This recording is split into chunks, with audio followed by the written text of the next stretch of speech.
عندما تتوافد هذه الجموع إلى منزلك لتهنئتك بالعيد والسلام والاطمئنان عليك قبل أن يتبادلوا الزيارة مع أقاربهم وأصدقائهم، فذلك يعني أن هناك رابطا كبيرا بينك وبينهم. ذلك هو رابط المحبة الذي يعتبر جدارا لا تهزه الرياح والعواصف ولا تنال منه عاديات الزمن. وهذا ما ينطبق على المشهد المتكرر بين جموع الزوار الذين يمثلون شرائح المجتمع اليمني كافة والزعيم علي عبد الله صالح، والذين توافدوا لتهنئته والسلام عليه والاطمئنان على صحته،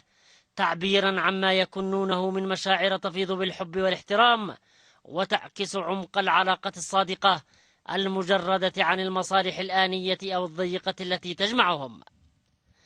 احتشدوا منذ الصباح الباكر أمام منزله، وما هذه الصفوف الطويلة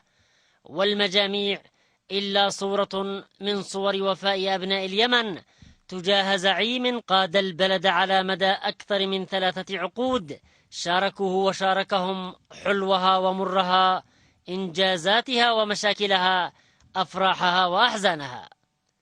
مشاعر تجاه زعيم بزغ نجمه من أوساطهم،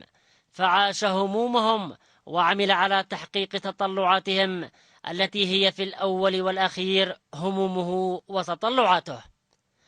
وبما أن علي عبد الله صالح من الشعب وإلى الشعب وليس مفروضا من أحد، فقد ظل قريبا من الناس وحاملا قضاياهم، ولم يتاجر يوما بقضايا وطنه وأمته. فعلى مدى فترة حكمه كان أبرز داعمي القضية الفلسطينية التي هي قضية العرب الأولى، ولم يكن دعمه لها من تحت الطاولة كما يفعل البعض، أو كمن يدعمونها من الباب ويلتون عليها من النافذة. حاول جمع العرب بعد عقد من الشتات عقب غزو العراق للكويت، وعقدت أول قمة عربية عام 2000 وفقا للآلية التي قدمتها اليمن، ووضع قبل سنوات قليلة مشروعا جديدا للوحدة العربية التي تتقاذفها الأمواج اليوم بأياد عربية،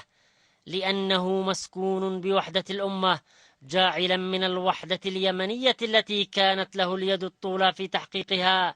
نواة للوحدة العربية، إلى جانب شواهد كثيرة لا يتسع المقام لذكرها،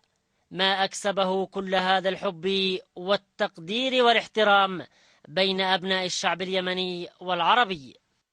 تداعي هؤلاء بمختلف مراتبهم العلمية والعملية رجالا ونساء ليؤكدوا أن العيد الحقيقي هو عندما تجتمع القلوب الصادقة على المحبة والألفة والإخاء، ويبعثوا برسالة مفادها أن اليمنيين فعلا هم الأرق قلوبا والألين أفئدة، وإن خرج البعض منهم عن هذه القاعدة وعملوا على إيغار الصدور وتكريس الحقد والكراهية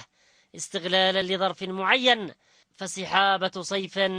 سرعان ما تزول، لأن سلاح التحريض والبغضاء أوهن من بيوت العنكبوت، وهي الحقائق تتكشف للقاصي والداني رغم التضليل المتعمد الذي يصاحبها. العفو من شيم الكرام، والغدر من طباع اللئام،